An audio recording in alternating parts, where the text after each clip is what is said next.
Toujours en direct du Salon d'expression populaire et de critique sociale d'Arras, en compagnie de Vincent Jarousseau et Patrick de Saint-Exupéry, pour la revue 21. Bonjour. Bonjour. Bonjour.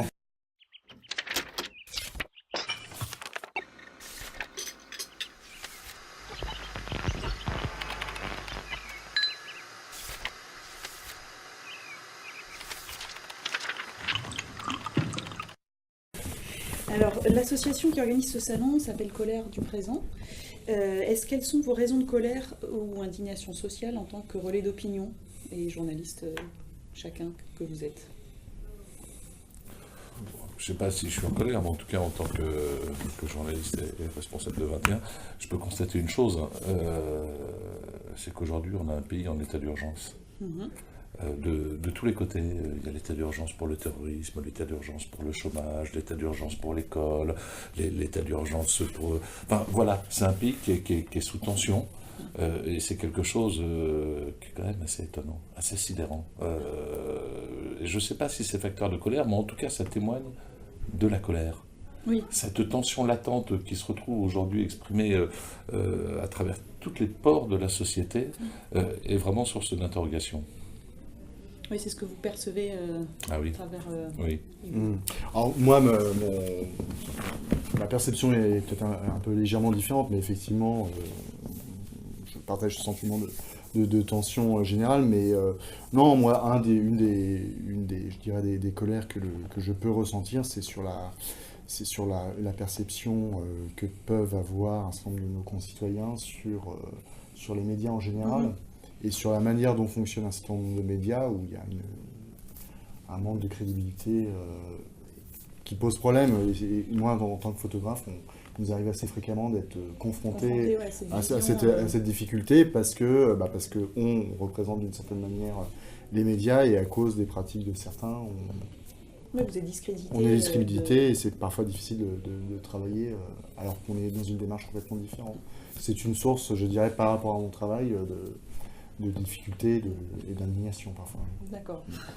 Donc vous avez, avec l'historienne Valérie Igounet, réalisé un reportage, un roman photo donc, dans la ville de Hayange, qui est une ville FN en France.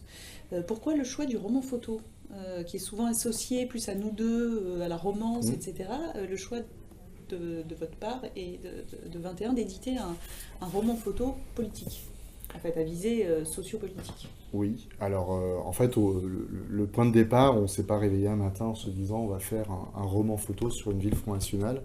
On a d'abord commencé, je dirais, à travailler ensemble sur ce sujet.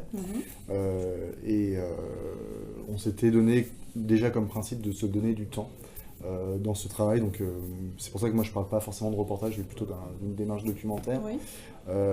Puisque c'est un travail sur une durée d'1 an, mais c'est aussi un travail qui se poursuit encore aujourd'hui, donc sur une durée encore plus longue.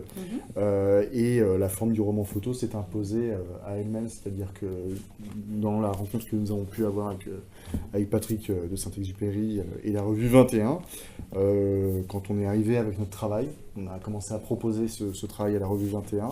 Dans la discussion, assez rapidement, nous en sommes arrivés à cette forme, et c'est une première, puisque pour le coup, on n'est pas dans une scénarisation, on n'est pas dans une romance, on est plus dans une bande photographique, documentaire, sur un sujet qui fonctionnait bien par rapport aux propos nombreux des gens que nous avons interviewés. Oui, rencontrés en vrai d'ailleurs. Bien sûr. Comment, en fait, d'après le roman, le roman photo, vous avez mené ce reportage sur 1 an entier.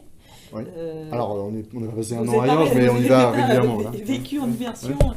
Et d'après votre recul, le bilan que vous pouvez faire, c'est comment une personne moyenne passe d'opinion plutôt de gauche, puisque c'est une ville plutôt de gauche, CGT, à élire un maire FN, et à tout d'un coup être d'accord et trouver ça bien, concrètement.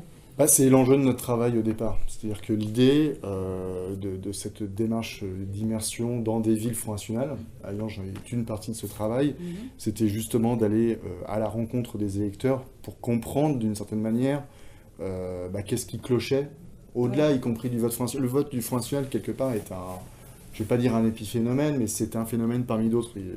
La problématique qui révèle quelque chose. On peut la rapprocher du pourcentage d'abstentionnistes qui augmente à chaque élection, du manque de conviction d'un certain nombre de lecteurs aussi qui votent pour tel ou tel parti, parce qu'on sait très bien que il y a une absence forte de conviction. En gros, les gens n'y croient plus, et c'est plutôt ça qu'on a cherché à comprendre. Et on a vu justement chercher à sortir on classe les gens, on les met dans les cases. Oui. C'est pas, justement, l'histoire qu'on raconte, c'est pas des gens qui, du jour au lendemain, passent de la gauche vers le Front National. C'est plus complexe que ça. Oui, c'est quelque chose de plus humain et que vous avez choisi d'essayer de démontrer en montrant comment ils vivent. En montrant le quotidien, en montrant les problématiques qui se posent effectivement à ces gens. C'est justement l'avantage du roman photo, c'est que dans le roman photo, il y a photo, et qu'on voit les gens. C'est pas des propos désincarnés, c'est qu'on voit les gens dans les lieux, dans leur situation, on les voit physiquement, dans leur vie, ils sont dans émotions, etc. Et la forme est extrêmement simple, épurée et riche. C'est pour ça qu'il y a eu ce choix de cette forme narrative. Ça correspond aussi à une volonté de la revue, d'explorer différents univers narratifs où il y a de la BD dans 21, il y a des enquêtes beaucoup plus classiques, et il y a aussi cette forme narrative qui a été élaborée. Et voilà, parvenir à percevoir les choses telles qu'elles sont. Oui, et le roman photo, et cette forme-là le permettait de manière idéale dans le cas d'Hayange. C'était le choix s'est vraiment imposé de lui-même. Plus que des portraits ou un documentaire narratif. Vous êtes dans la complétude, c'est-à-dire que les gens qui parlent à un moment reviennent, on circule à l'intérieur de la ville, on la visualise géographiquement, on visualise ses acteurs, voilà, et tout ça est dans la continuité. C'est pas des bouts de séquences qui sont séparés les uns des autres et qu'il faudra raccrocher de manière un petit peu artificielle. Là, tout naturellement s'enquille et au final, on est vraiment en tant que lecteur de plein pied dans cette ville et avec les gens d'Hayange. Oui, vraiment, il y a un sentiment en fait d'identification et on comprend, on a l'impression d'être plus proche et de réfléchir autrement quand on lit. J'imagine que c'était C'était l'objectif. Oui, clairement. Alors c'est vrai que lire c'est bien, comme vous dites, mais il y a comme une réalité aussi, c'est que vous avez un temps de lecture, notamment de la presse, qui est de plus en plus réduit. Et l'intérêt de cette narration aussi, alors c'est l'intérêt de la photographie de manière générale, au-delà du roman photo, c'est que c'est accessible et ça donne à comprendre assez rapidement. Mais je crois que plus encore, cette forme de roman photo où il y a quand même un propos. Oui, voilà, c'est pas gratuit. Il y a un propos et on peut le lire vraiment. Sachant que tous les propos qui sont contenus dans les bulles sont des propos enregistrés et reportés fidèlement. Oui, d'accord. Alors après, évidemment, on monte, on a des rushs, mais on essaye d'être le plus fidèle, d'être le plus juste possible, je dirais, par rapport à une réalité générale, aux propos et par rapport à une perception aussi. Et donc vous disiez que vous allez poursuivre dans d'autres villes de France Alors dès le départ, on a commencé à travailler dans 3 villes simultanément, Beaucaire, dans le Gard et Hénin-Beaumont. Voilà, donc 3 villes de taille à peu près comparable, même si Hénin-Beaumont est un peu plus grand, mais avec des histoires sociales, politiques et des situations géographiques qui sont différentes. Il y a des histoires différentes dans chaque ville et effectivement c'est un travail que l'on poursuit encore. Et vous pensez qu'après avoir observé donc ce village, enfin cette ville et d'autres en particulier, que ce genre de schéma risque ou pourrait se généraliser en France, une sorte de basculement je pense que, enfin voilà, j'ai pas de boule de cristal. Je pense que par rapport à ce qu'on disait au début, il est évident qu'il y a un bouillonnement, dans ce pays. Est-ce que c'est le Front National qui ramassera la mise? Je n'en sais rien. Je ne peux pas le savoir et je l'ignore aujourd'hui. Ce que l'on constate, c'est effectivement une radicalisation, y compris dans les propos des gens que l'on rencontre depuis 1 an et demi maintenant.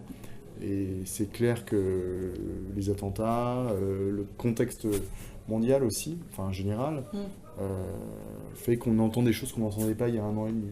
Oui, vous observez un basculement. Il y a une radicalisation dans les propos de certains qui sont plutôt assez inquiétants. Et à qui destinez-vous? Vous disiez que le temps de lecture était de plus en plus court. La revue 21, qui a un objet à la fois culturel, artistique, à qui le destinez-vous aujourd'hui? Quel est votre lectorat? Comment À tout le monde. À tout le monde. Non, il n'y a pas de lectorat particulier. Vous savez, c'est une revue sans publicité qui est distribuée assez largement. Il n'y a pas de... c'est notre grand luxe, c'est que nous n'avons pas de cible particulière. Donc nous nous adressons à tous les lecteurs, donc à des gens qui sont extrêmement divers. Et c'est pour ça qu'on travaille des formes narratives différentes aussi, pour pas s'enfermer dans une vision ou dans un travail spécifique. On peut faire du roman photo, du roman photo documentaire, comme on peut publier des très longs textes, comme on publie de la photo tout court aussi, ou de la bande dessinée. Les uns vont avec les autres. Et lorsque vous faites de la qualité, il y a une conviction qui est très profonde dans la revue, c'est que la qualité n'est pas réservée à une élite. La qualité, tout le monde est en mesure de l'apprécier. Lorsque c'est beau, c'est apprécié. Voilà, et c'est pas des gens particuliers qui apprécient, c'est d'une manière beaucoup plus générale. Et ça, je crois que c'est quelque chose qu'on a un petit peu parfois tendance à négliger aujourd'hui. Oui, effectivement, oui. De part et d'autre, d'ailleurs, des gens qui défendent une certaine culture, qui la défendent absolument, et des gens qui vont moins y accéder, qui vont considérer que c'est pas pour eux, parce que c'est trop joli ou trop... Absolument. Trop et là, c'est l'ambition de 21, c'est de réconcilier ces univers qui parfois s'excluent un petit peu. Et s'exclut, s'affrontent même parfois. Et s'affrontent aussi, oui. Merci Patrick de Saint-Exupéry, Vincent Jarousseau. Merci Beaucoup. Merci.